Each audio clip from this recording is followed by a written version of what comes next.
And you'll be able to negotiate better commission rates with the agent if you say, hey, I've got an awesome project, here's the brochures, here's the imaging, here's everything done, there's no work for you to do. You just need to facilitate the process as far as putting it on the internet and dealing with the customers.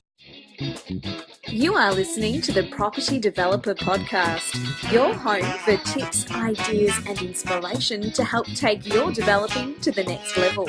Now here's your host, Justin Getty. Hello Property Developer, and welcome to this episode of the Property Developer Podcast. It's great to be back with you. How is your latest development going? Is everything on track?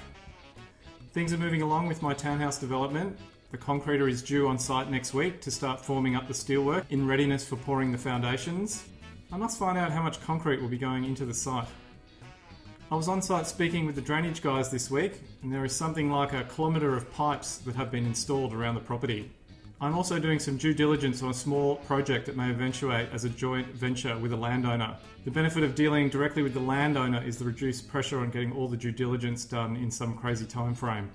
Anyway, we'll see where that leads over the next few weeks. On to today's guest, veteran selling agent Tony Smith from Max Brown Real Estate in the outer eastern suburbs of Melbourne. Tony is actually our sales agent for our current project and has more than 25 years of experience. He is the project sales director for Max Brown, solely focusing on selling projects, mainly off the plan. He also dabbles in developing himself, so he truly understands the challenges and needs of property developers. During our chat, we identify a terrific way to find the best builders, agents and designers in your area, how to build relationships with agents that will lead to you getting buying opportunities, and the one skill you need to ensure you lock in profits early. I had to start off by asking Tony what food he would eat until he was sick, and his answer surprised me. Probably chips, yeah. Chips or pizza, probably. Together? No, not together. Definitely not together. Hot chips, you mean? Hot chips, yeah. Yeah. Being English, I think it's built into us. With salt and vinegar? Yep. Really? Yep. Because you don't get vinegar over here with hot chips. No, not normally, and you don't get them you don't make sandwiches out of them either. They're a bit healthier here too. They're not as soggy and greasy as they are in the UK. So. No, that's true. Well, they have places called chippies, don't they? That just solely focus on selling chips. Yeah, there's one open here in Croydon, which is unusual, an English fish and chip shop. So. Oh, very good. I'll have to go and try it out. If you want a heart attack, yeah. Yeah. Actually, pizza's been a very popular answer amongst a lot of people. Yes. So, Tony, you're a project sales specialist, I think it would be fair to describe you as. Yep. As part of the Max Brown group in outer east Melbourne. So we're probably, about 30 kilometres east of the CBD here? Yeah, well, our office is 25 k's from the CBD, and we sell a very big area. So we sell all of sort of Yarra Ranges, Maroondah, Knox, and we handle bigger projects when they get out. So at the moment we've got projects in Keysborough, Cranbourne, Mernda. We specialise in project selling. So most agents specialise in normal mum and dad homes, but we prefer to take on the bigger projects all over Melbourne. And can you explain to us how you got into project sales? Well, I've been in real estate 25 years. My mother was an estate agent, and my stepfather did one of the first dual locks ever in this area. So being young, I sort of watched him do it. It fascinated me, and it sort of happened. I didn't purposely go into push to go into project sales, but what I found was that developers more and more wanted to deal with people who knew what they were doing. I had some experience, and because people knew that I'd done developments myself. Once my family had done a couple of developments, I did a few myself. They tended to levitate to someone who had a bit more experience and they could talk to about town planning and marketing. And then, we've just sort of continued to improve the way we do things for probably 25 years now. So just improve our marketing, and I continue to develop myself. I find that if I don't develop, I feel a bit hypocritical. I feel I can't have the same quality conversations with people if I wasn't doing it myself. So, 95% of what I do is sell projects for other people, but I probably do one project a year just so that I can keep involved. Yeah, and do you think that gives you an added advantage in terms of you actually have an understanding of what's involved? Well, there's a period of probably 3 years where I didn't develop, and you're sort of not in touch with the politics of the councils and the attitudes of the councils. Unless you're doing it, you really don't understand, because it does change.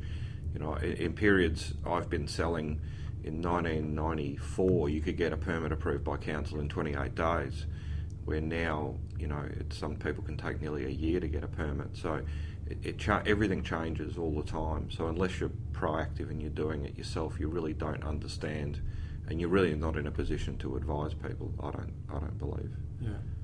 And so, what things have you learnt over the years from going from selling existing stock to selling project stock, and what's the big differences, or what are the things that you've learnt along the way?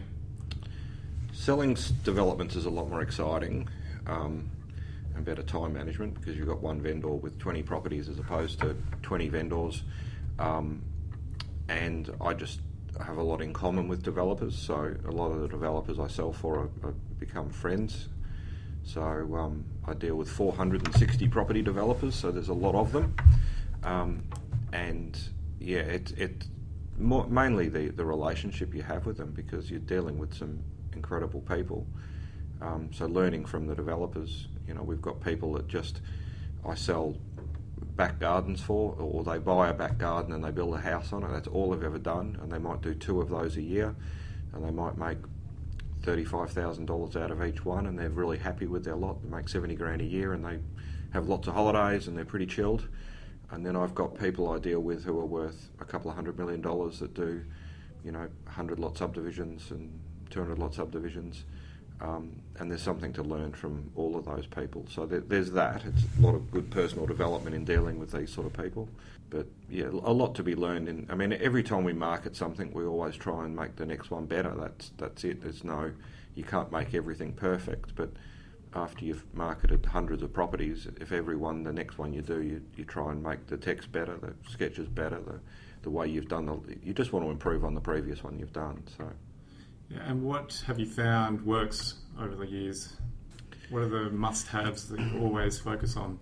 It's been layer upon layer. So, I mean, the basics are still essential, that you get good artist impressions, that you have a lot of information for the client, because it's a confidence-building exercise with selling off plan. And nicely branded, nice-looking marketing material, because at the end of the day, they're buying the brochure, really. Because half the times we sell off plan, we don't even go to the site. We sold 20 units off plan in February, and we didn't go to any of the sites. All of it was done all the selling was done in our office with marketing material. So obviously the quality of the marketing material is very important. There's lots of other things. Look, some clients are incredibly easygoing, which I think is a bit foolish. They'll just literally see something on the internet, come in and see us. We'll go through the contracts, we'll go through the plans, we'll go through the working drawings, we'll show them the colour schemes, and they'll sign up on the spot. But then on the other side of it, we'll have clients that 10 emails backwards and forwards. They want to meet the developer, they want to meet the builder, they want to know every single aspect of it. So yeah, all buyers are different. But it is just a confidence building exercise. You've got to understand that you're selling someone something that doesn't exist, that they can't see, they can't feel, they can't touch. So yeah, which I always find quite fascinating. I mean, as a developer, you go, yeah, we've got this great product that we're going to build, and you sort of have an intrinsic belief in it. But then getting somebody else to buy into that idea, which is the critical role that the agent plays, that's no easy task. Yeah, you've got to spend time with them. So we'll do lots of little things. We'll show them similar developments that we've sold. A lot of the times the developers we sell for won't conveniently have another exact product available for us to show, but we might have something that's 80% similar, which we can walk them through and then discuss the differences with them. We spend a lot of time in the office going over the plans. We have nice marketing books done with every bit of information we can, from rental figures to depreciation schedules to nice looking plans. So we'll just do whatever we can to build the client's confidence. And sometimes it's just meeting the developer, sometimes just has that little bit of an emotional contact, or meeting the builder. Sometimes we'll set up a meeting with the actual person building their house for them. But usually we can show them something relatively similar. Yeah. And how many inquiries to people that actually come in do you sort of work on Huge volumes of inquiry, yeah. So we might have 100 inquiries. Probably 30% of those don't leave a phone number, so we'll send them information but not expect to hear from them again. All the ones that ring, we ring and speak to them, and we send them information packs on the project, and we push for an appointment. Out of those, say 70 people, we might see 10 people in the office, and then out of those 10 people, that might convert into 3 sales, so something along that. So huge volumes of inquiries, not huge volumes of meetings with people, but still quite a lot. Actually, I wanted to ask, how many phone calls would you make in a year? I make about 1,000 phone calls a month. So, outgoing phone calls. That's not from my mobile. Yeah. That's from my headset in my office, about 900 to 1,000 outgoing calls a month. So. Wow. So you've obviously polished your phone manner. Try and be quick. I talk a lot, but try and be quick on the phone. But no, I'm always on the phone. I have a headset on, so normally I'm walking around drinking coffee, having lunch, still talking. Drinking champagne, aren't you? No, all through the day? champagne. Isn't that what agents do? No, there's canapes and not. champagne all day? No, that would be nice. Not even on a Friday.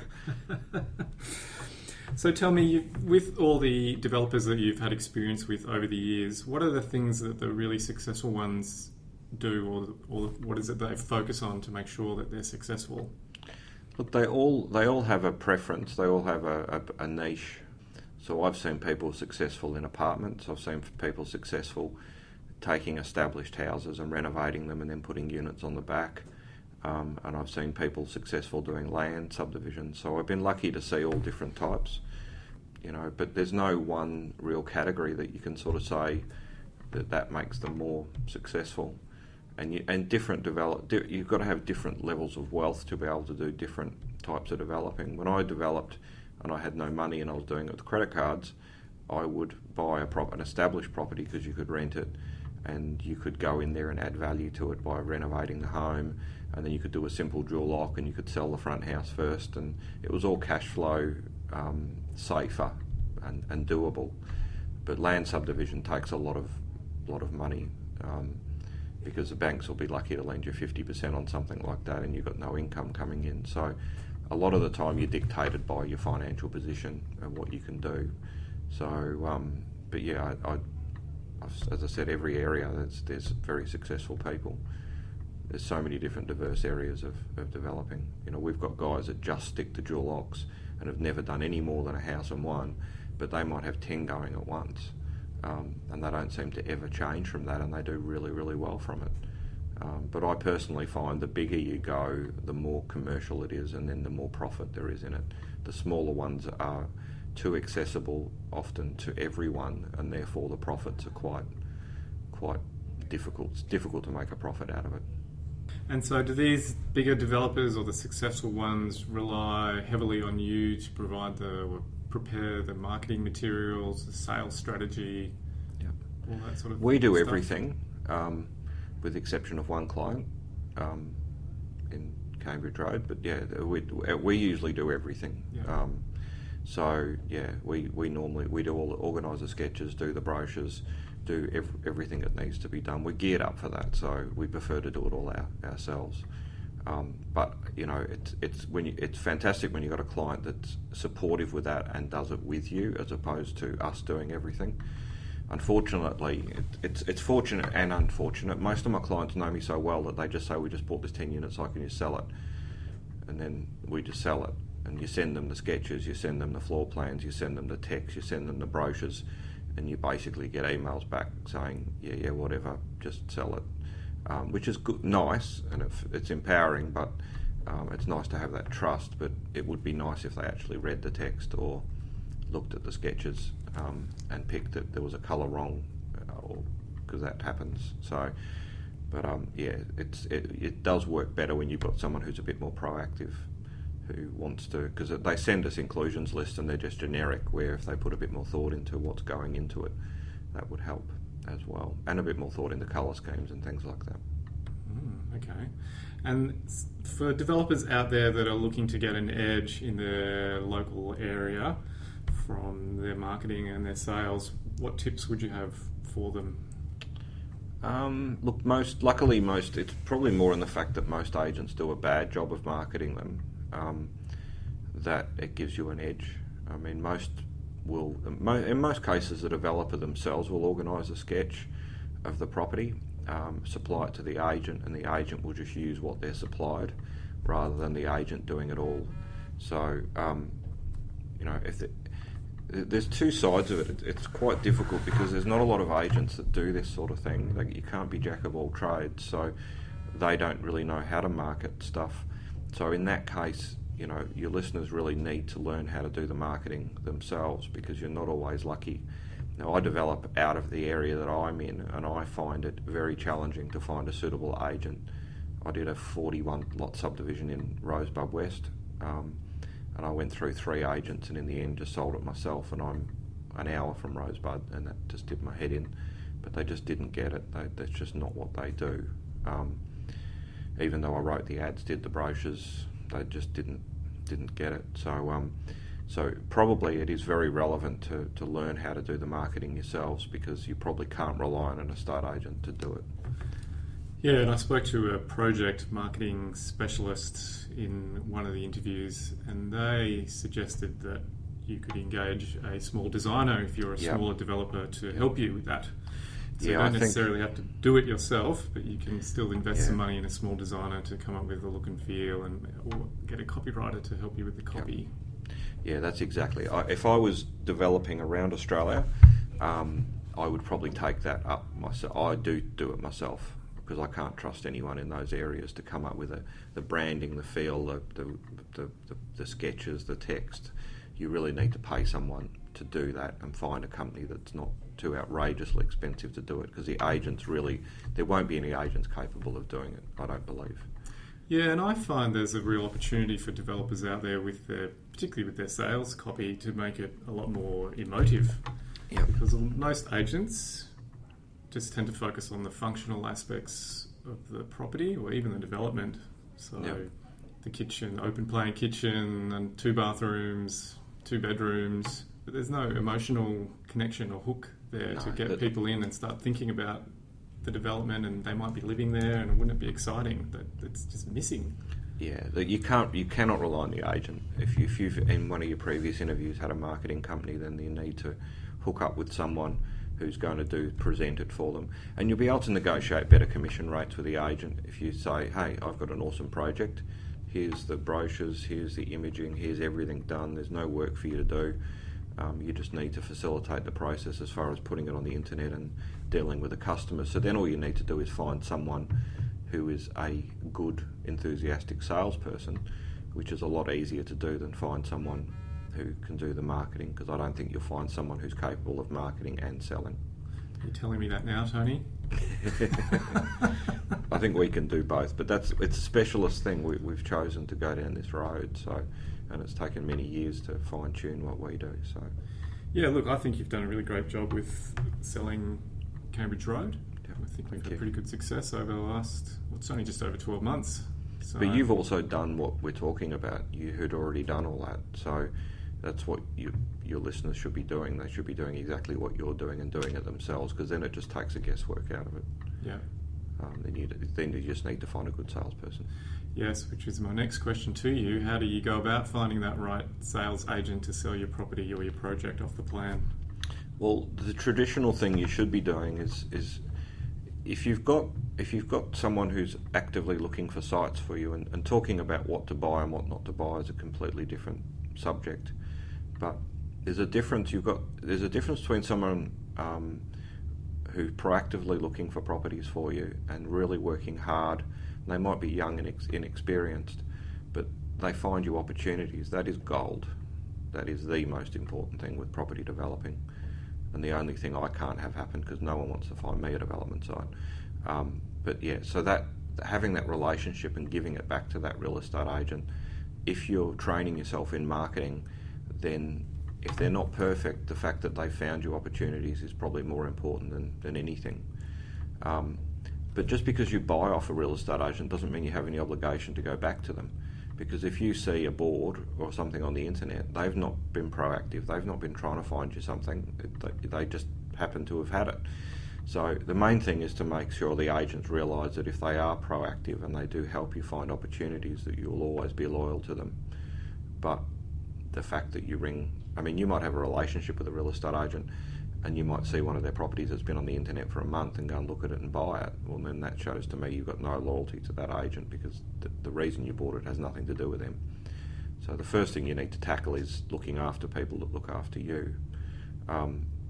Assuming you've bought it and you've got no reason to go back to the agent that you bought it from, then you really need to look on the internet and see who's selling projects, because although the agents may not be great at it, there will always be someone out there that seems to have the bulk of new projects and they'll have more experience.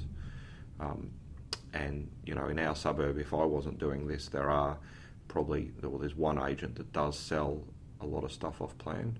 They don't know how to market, but if you're looking after that itself, it doesn't matter. But they are very experienced in selling things that don't exist off plan. So, and I believe there'd be someone like that in most suburbs in Australia. Yeah, because pretty much every agent will tell you that they can sell stuff off the plan, Yep. but that's not actually reality. Yep. So you do need to dig a little deeper, don't you? Yeah, all you got to do is ask them what projects they've sold and show and see the marketing material and ask whether that was done by what was done by the owner and what was done by us, and what was done by the agent, and then you have a pretty good idea. But there'll be someone that's capable. You definitely find someone who's capable of selling your project.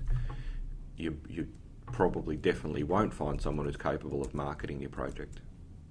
Yeah, It's a different thing. Yeah, that's very true. And then when a developer brings you a project, what are the things that you're looking for when you're looking at the plans or looking at the renders?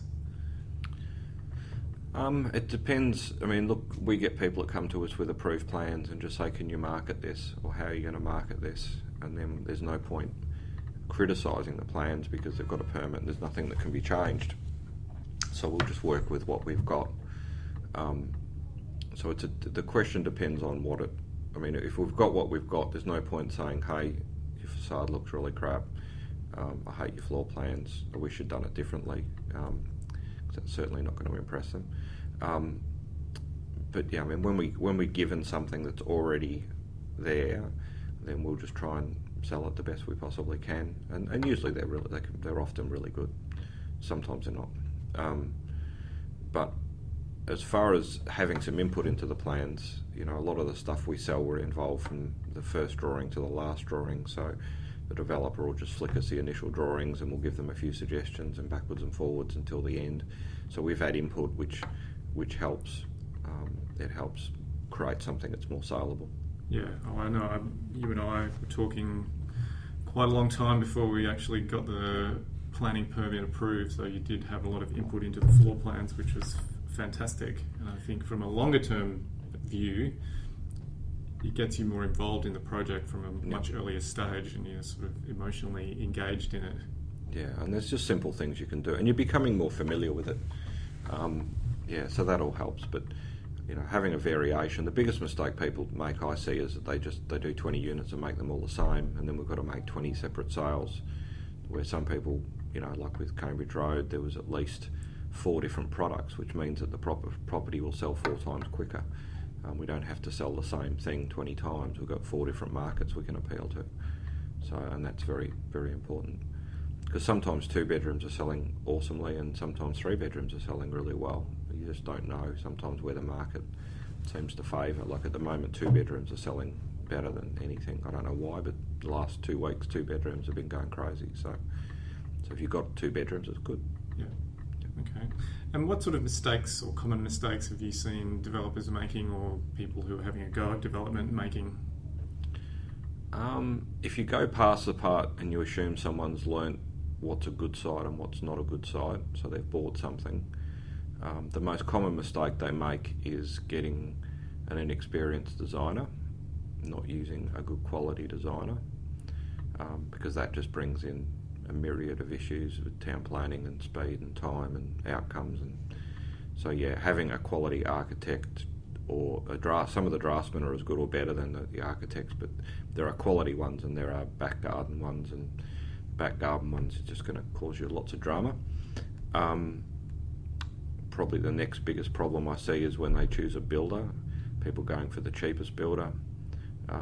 One of our most common problems with our projects is people getting 3 quotes, 4 quotes, going for a cheap builder, and then the builder doesn't have the money to finish it, and the thing just ends up half built, and then we've got to wait for another builder, and legal issues. That happens to us more often than you would know, because there are young enthusiastic builders who want to take on building 20 units and then don't have the insurance to cover it or don't have the cash flow to do it, and that causes developers an enormous amount of pain.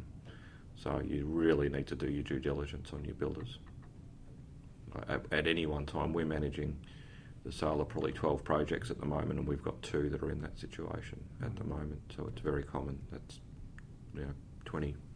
15 to 20% of our projects go off the rails because of the builder. That's interesting. That probably isn't a fantastic phone call that you want to be taking or receiving from the buyers when you're having to explain that and what the delay's about. Yep. Delays of up to 2 years, trying to explain to buyers who've signed a year ago why their unit hasn't started or why it stopped at ground stage or slab stage. Yeah, it is a big drama we deal with daily. Yeah, I can imagine you have some pretty colourful phone calls through the days and through the weeks. Very colourful. And in a rising market, like in most cases, the owners are usually pretty good. They'll just say, look, we're sorry, this builder's a nightmare, we've got to get rid of him. We'll let them out of the contract. And in a normal market that's flat, then that's not a problem. They've bought the unit for $550,000. We refund their deposit and apologise to them and then try and help them find something that's not in trouble. But the problem we have in today's market is that they bought it a year ago for $550 and now it's worth $650. So they're between a rock and a hard place. The poor buyer can't buy again. They sold in that market, bought in that market, so they're trapped. So yeah, it is a horrible position to put a buyer in. Okay, Tony, so you've seen lots and lots of projects. Who do you think are the most important people to have around you as a developer on the project team? It's either going to be the agent or the designer. If you've got a brilliant designer, he may know good agents who do this, sell projects. He will have an association with them because he'll be used to, yeah. So, and if you've got a good agent, the agent will know the best designers, and so yeah, those 2 people, if they're good at what they do, will have people around them, designers, town planners. So they're the ones you want to really have, like a sphere of influence, I suppose, that will evolve around those people. Yeah, I think you're right. I think the core people are the builder, the designer, and the agent. That's right. You can get those 3 columns or those 3 pillars in place with a good, strong team. Yep. You should be okay. Like if you're inexperienced and you know an awesome builder who's proactive in that area, he will know a lot of agents. He will know the best designers, and the same with the agent, and the same. So that it's those 3 that you've got to get right. If you get the right agent, the right designer, or the right builder, you'll find that they'll associate themselves with the sort of people you want to know. Actually, that's a good tip because you can contact those people and ask them for their recommendations. Yep. Yeah, definitely. So what are the other questions that a developer can ask an agent before they, or while they're considering them to sell their project? Look, I think it's just essential to see examples of what they've done and to see that there's a track record of selling off plan. And I'm pretty confident you could go into most suburbs and find someone who has a good track record of selling off plan. You just need to use someone who's more experienced.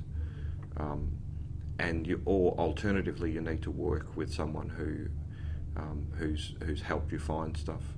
If I had someone who found me something in a suburb, and they were young and they'd been in real estate a couple of years, I'd be really happy to work with them if they were if they had the enthusiasm to help me find a site. I reckon I could work with them because I want them to continue. I want to build that relationship. So that's very important, to build that relationship with an agent, and that they know that when they find you something, they get it back and you share in the successes, which is another reason why the developer, if he learns how to market himself, he doesn't become reliant too much. He's just relying on someone who's a good salesperson, not a good marketer. Yeah, I guess it depends on the size of the project, because if you're doing a 3 or 4 unit site, it's probably not as critical as a 15, 20 30, 40 unit project where you really need specific experience and off the plan experience, because you've got to get that sales velocity up to reach your pre-sale target, to get your bank funding, to get the project started. Yep. Yeah. So that's when it will become more challenging. But I would think that the sort of agent that would have a 20 unit site would be quite different from a sort of agent that you're searching for a 2 or 3 unit site. If an agent's been given the responsibility to sell a $2 million property or a $1 million property, it's less likely to be someone with a short-term experience in real estate. So, yeah, you just got to try and build relationships in different areas. And look, sometimes you'll find that there's an agent, that's, I suppose, like us, that does a lot of project selling. A lot of our clients will give us stuff in obscure areas, like we're in Croydon and we're selling projects in Mernda and Cranbourne because those developers can't find a suitable agent in those areas. I used to try and help my clients find suitable agents in those suburbs, but I just can't. I just do it myself, which is actually working out well for us. But yeah, I always felt it was better for a local agent, but it doesn't always work like that. So in other words, you might have a good relationship with an agent in Greensborough and you might buy a really nice project in Camberfield and just go, well, I just know him, I'll use him even though he's not in the area because I know that he knows what he's doing with that stuff. It's not a problem selling out of the area. And you've got quite a good team that works with you now with the project selling. What kind of skills or things do you work on with them to develop them into great off-the-plan salespeople? Look, luckily we've had lots of time for trial and error. I mean, Christy, who's working with me, has worked beside me for at least 15 years. And Jason, who's my salesperson, he's worked with me for a couple of years. But we've just got very specified roles. I mean, I deal with the developers, which is a bit more complicated. Jason deals with the purchasers, and Christy does all of the marketing. I mean, I might write the ads and direct it all, but she does all the administration and things like that. So, we've just had to make mistakes and improve. And you've got to start from a base. You start from a base. I mean, I've kept every brochure I've ever done, and if I pulled the first ones out, you sort of look at them and smile, and the next one was a bit better, and the next one was a bit better, and the next one was a bit better. So, yeah. And so with Jason, what things do you focus on with him in terms of how he interacts or the questions that he asks with potential buyers? Well, look, when he started, I'd be sitting with him in the meetings with all the buyers until he sort of understood exactly what areas he needed to cover with people. So he's better at it than I am now. So, I mean, with clients coming in, he'll make sure the marketing books are ready, the plans are printed out, the brochures are ready, every bit of information's there, so he can sit with them and spend some time and go over everything. He's got the colour schemes to show them, and then he'll probably have a couple of units that we've got just about to settle that he can go and show them and say, look, this is the closest product we have to what you're looking at buying, so they physically see something. Yeah. So what are the hurdles or obstacles that buyers tend to commonly have to overcome or sort of throw up, and you have to work with them through it? The most common obstacles we have is just changes people want, because we are limited what we can change, and also we're limited in the cooperation we get from developers. A lot of our developers are sick of changes, and they basically just say you get what you get, there's no colour choices, it's what it is. That's the most extreme on one side. And then we get other people who are too cooperative. When they catch up with the buyer says, can we have this and this and this and this and move that wall and change that, and the builder goes, yeah, no, well, that'll be no problem to get the sale.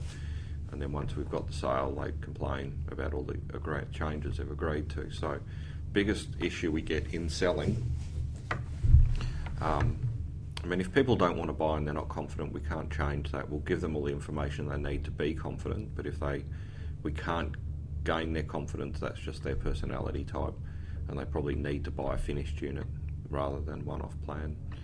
But the biggest hassles we get is just around changes. People wanting this changed and this moved, and 900mm appliance instead of 600 in a kitchen that won't fit that in, and trying to explain that to them.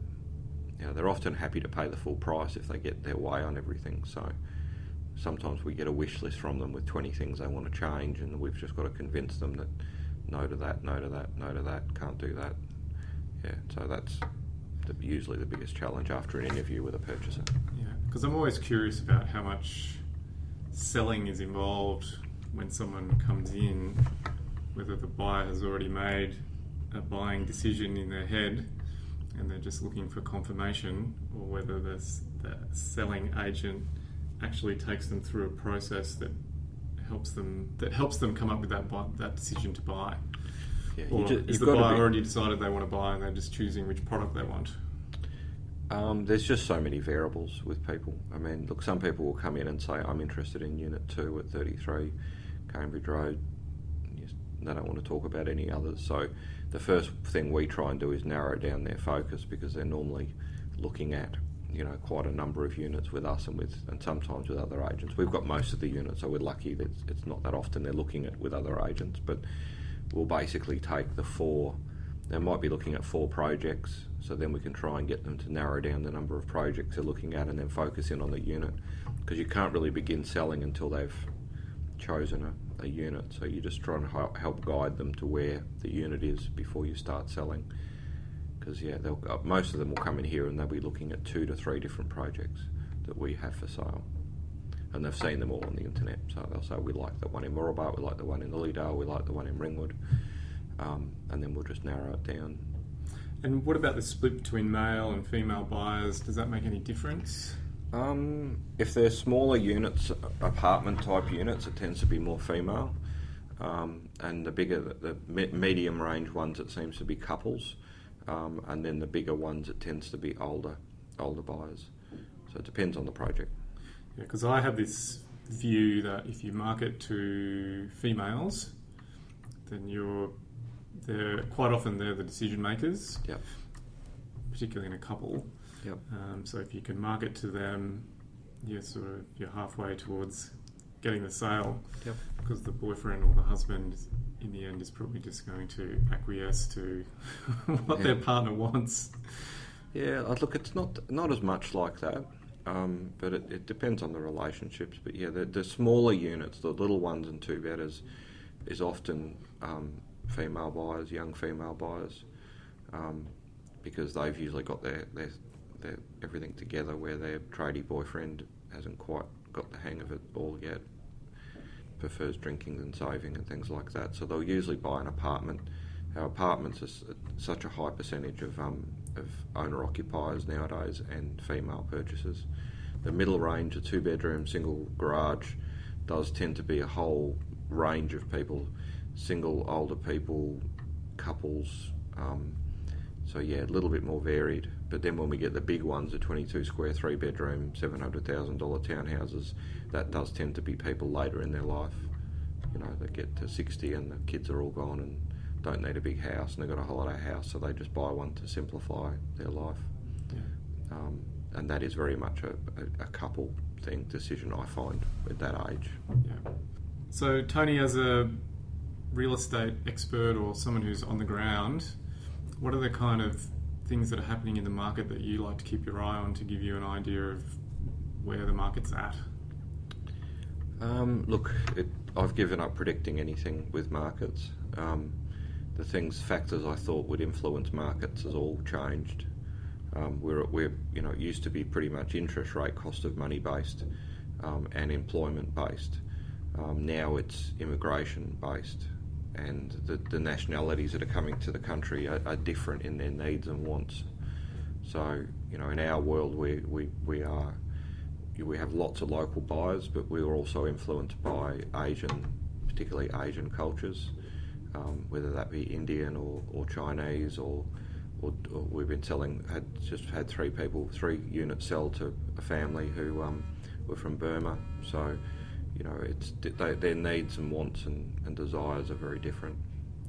So at the moment we're just watching who immigrates, really, because that gives us an idea on where we're going to have a strong marketplace. So those cultures tend to like more urban environments, where these areas were pretty much built on British, German, Dutch sort of families who tended to like big gardens and lots of trees and canopy trees and veggie patches and stuff, where the current families that are coming here don't want much garden. They hate old houses, they like new. So yeah, they like to be near cafes and shopping centres and things like that. So things are urbanising a lot more.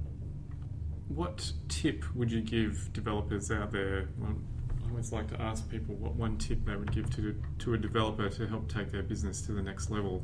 What would yours be? The money's made in the buying, so you need to become good at purchasing, and that's a very hard thing to teach somebody. But you know, we see. It still amazes me every day. I still see people buy awesome properties, even though the market is just so out of control, and it's because they see something in it that other people don't. So I don't know how to teach someone that little bit of creativity, but maybe it's associating yourself with other people doing this and seeing what they're doing and learning from them. I find developers and really pretty good to share in most cases, to talk about what they're doing. But yeah, that's a hard thing to explain, because everything else will flow if you buy the right property. Is that just something you pick up from experience, or can you go out there and try and practice with buying sites cheap? You've just got to start with anything. You know, it's like me talking about how we get our marketing as good as we can. I mean, all we can do is do one and then make the next one better and make the next one better. But yeah, finding the right property is the key. You know, where the opportunities are, and those opportunities move and shift. Look, most people it depends on where your listeners are at. Like, if you're starting off, the best thing you can possibly do is buy a simple drill lock site in a simple suburb, and a suburb that is near a good suburb. So you've got a strong suburb next door. I've always preferred to buy the underdog areas. I'd prefer to buy, if Croydon is strong, I'd prefer to buy something in Mooroolbark that's not as strong, because I know it's got more capacity for growth. And a simple drill lock is a good way to learn about planning, marketing, builders. I don't believe you can lose money on one of them. You can't make a fortune, but there's so many safety nets with a property like that. And it gives you the opportunity to buy an old house and renovate it. It gives you the opportunity to build something. It's a fantastic learning experience and a good way to make money. Yeah. All right. If people want to find out more about you or about Max Brown, where can they go?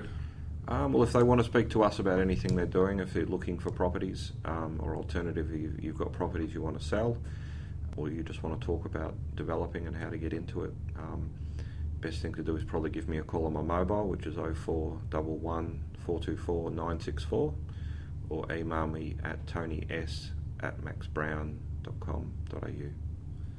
Well, Tony, we might leave it there. Thank you so much for your time. No problem, thank you. It's been great having you on the Property Developer Podcast. Thank you. Okay, so Tony shared some great ideas and tips to help you market and sell your next project. I agree that your agent is one of the most critical on your team. So finding the right person or sales team and nurturing them will help you enjoy long-term success. These are the points I most remembered from our conversation. 1. The profit is in the buying. I've heard this before and believe it to be true. So what are you going to do to make sure you get good at identifying the right sites and that you buy them well? Tony suggested finding someone who is experienced and good at it and trying to learn from them. This would be a skill that could set you apart from other developers and take you to another level. 2. Build relationships with agents that will work hard to bring you sites and opportunities. This is a really good point. If you are clear with agents about what you want and a keen agent brings you sites for consideration, then they are demonstrating that they will dig and work for sales. This could be a skill that could be transferred to selling off the plan for you. However, Tony did caution about simply giving the original selling agent your off-the-plan business, and I couldn't agree more. A prudent business decision is what it boils down to when choosing a selling agent. 3. Ask local builders, designers and agents for leads on the best operators in the area. This is a fantastic tip. A couple of phone calls amongst this group should start to unearth the cream of the crop in the local area.